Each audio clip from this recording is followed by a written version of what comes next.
They forged my will to cut out my real granddaughter, but I had a backup plan that destroyed their greedy scheme.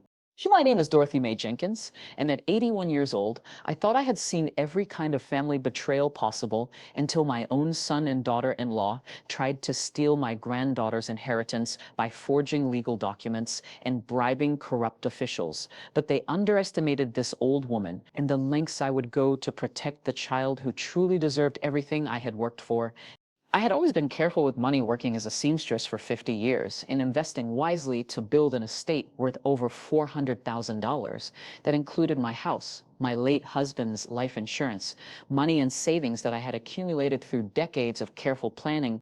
I had one son, Jerome, who had married a woman named Crystal 25 years ago. Jerome had always been somewhat irresponsible with money, but Crystal was the real problem.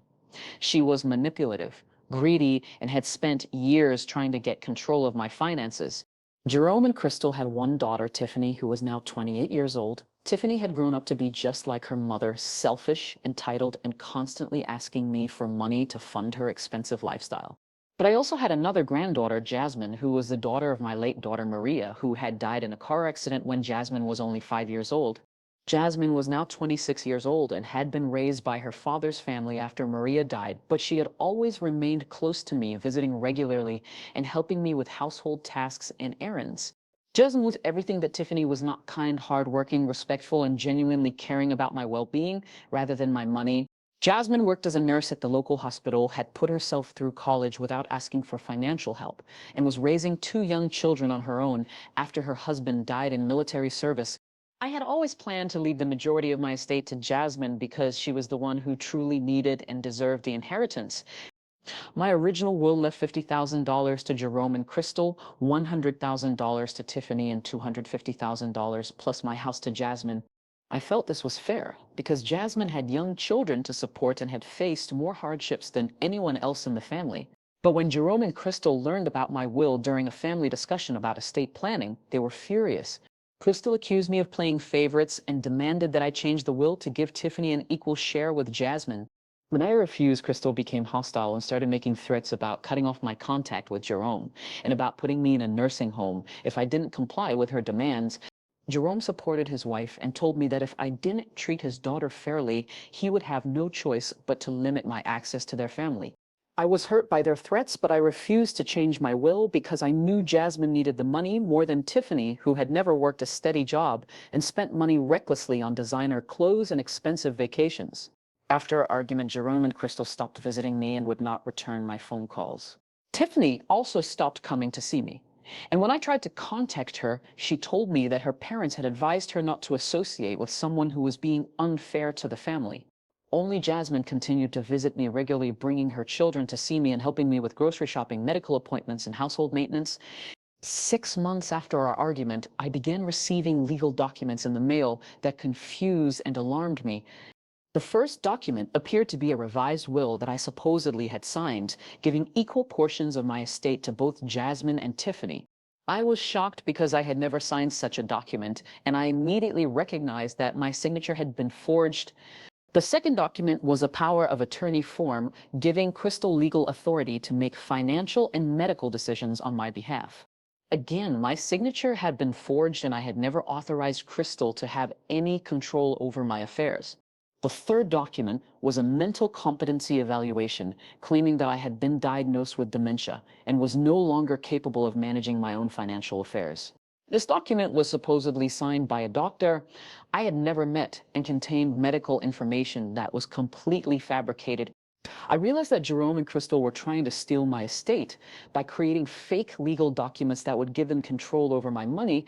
I immediately contacted my attorney, Robert Davidson, who had handled my legal affairs for over 20 years. Robert was outraged when he saw the forged documents and explained that Jerome and Crystal could face serious criminal charges for fraud, forgery, and elder abuse. Robert also discovered that Jerome and Crystal had been working with a corrupt probate attorney named William Hayes, who specialized in manipulating estate documents for clients who wanted to cheat family members out of inheritances. William Hayes had created the fake will and power of attorney documents and had bribed the clerk in the probate court to enter them into the official records. Robert also found evidence that Crystal had paid a disreputable doctor to sign the fake mental competency evaluation without ever examining me. The entire scheme was designed to make it appear that I was mentally incompetent and that Crystal had legal authority to manage my estate on my behalf. Once Crystal had control, she planned to change my will to give everything to Tiffany while cutting Jasmine out completely. And Robert advised me that we needed to gather evidence of the fraud before confronting Jerome and Crystal directly. Robert arranged for me to undergo legitimate mental competency testing with a qualified psychiatrist to prove that I was fully capable of managing my own affairs. The psychiatrist confirmed that I showed no signs of dementia or any other mental impairment that would affect my ability to make financial decisions. Robert also hired a handwriting expert to analyze the forged signatures and document the differences between my real signature and the fake ones. The handwriting analysis clearly showed that the signatures had been forged and provided scientific evidence that could be used in court. Robert then worked with law enforcement to investigate William Hayes and the corrupt probate clerk. The investigation revealed that Hayes had been running a sophisticated fraud operation for several years, helping clients steal inheritances from elderly family members. Hayes had forged dozens of wills and power of attorney documents and had paid bribes to multiple court officials to make the fake documents appear legitimate. The corrupt probate clerk had been accepting payments to enter fraudulent documents into court records and had helped Hayes steal over $2 million from elderly victims. But I wanted to do more than just report the crimes to authorities. I wanted to set a trap that would catch Jerome and Crystal in the act of trying to steal my money. Working with Robert and law enforcement, I devised a plan to make Jerome and Crystal think their scheme was succeeding while secretly gathering evidence of their crimes. I pretended to become confused and disoriented during phone conversations with Jerome, making him believe that I was developing memory problems.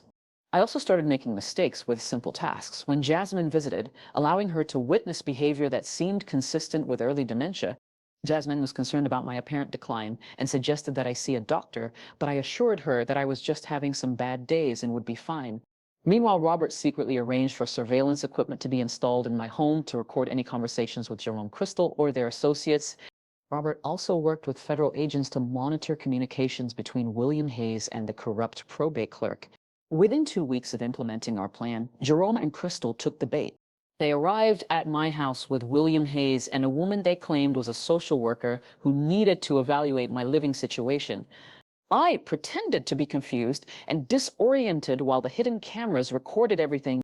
Crystal immediately began discussing my financial situation, claiming that I was no longer capable of managing my own money. William Hayes produced the forged power of attorney document and claimed that it gave Crystal legal authority to access my bank accounts.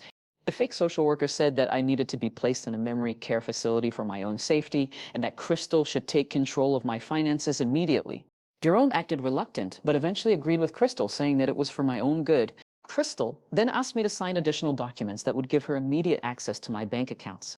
I pretended to be confused about what I was signing while the cameras recorded Crystal coaching me to put my signature on documents. I didn't understand. After they left, Robert contacted law enforcement and provided the video evidence of Jerome, Crystal, and their accomplices attempting to commit fraud. Federal agents arrested William Hayes, the corrupt probate clerk, and Jerome and Crystal the next morning. All four were charged with conspiracy, fraud, forgery, elder abuse, and other federal crimes. The investigation revealed that Jerome and Crystal had already begun spending money they expected to inherit.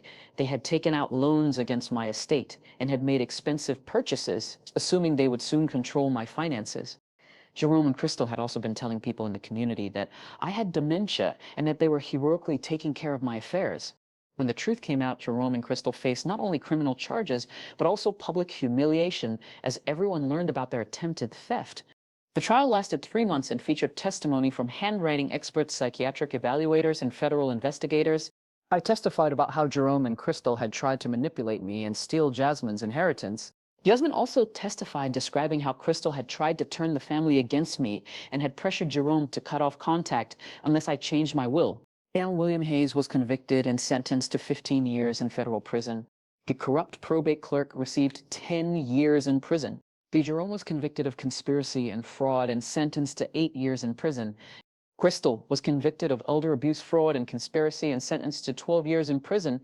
All four defendants were also required to pay restitution and court costs. After the trial, I was finally able to execute my real will without interference. Jasmine inherited the majority of my estate as I had always intended. Tiffany received nothing because she had participated in her parents' scheme by helping them monitor my activities and report on my behavior. I also established a trust fund for Jasmine's children that would pay for their college education. Jasmine used part of her inheritance to buy a larger house for her family and to start a scholarship fund for nursing students in honor of her mother, Maria. I lived for 5 more years after the trial, surrounded by Jasmine and her children who visited me regularly. Jerome and Crystal both served their full prison sentences and were required to register as convicted elder abuse offenders. When Jerome was released from prison, he tried to contact me to ask for forgiveness, but I refused to see him. Crystal moved to another state after her release, and I never heard from her again. Tiffany eventually reached out to apologize for her parents' behavior, but I told her that trust once broken could not easily be repaired. My story became the subject of news articles and was used by elder law attorneys to educate people about inheritance fraud and the importance of protecting elderly family members.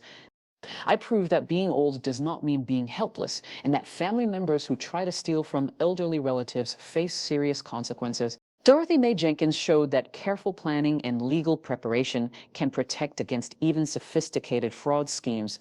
My backup plans saved Jasmine's inheritance and ensured that the people who truly deserved my legacy received it. The forged will that was supposed to steal Jasmine's future instead became evidence that sent the thieves to prison. I learned that greed can turn family members into criminals, but that love and justice can ultimately triumph over deception.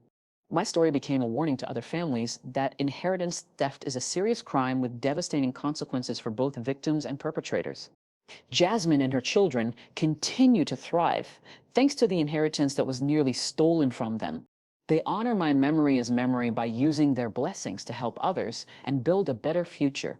The backup plan that saved my granddaughter's inheritance proved that sometimes the most important thing you can leave behind is not money, but justice.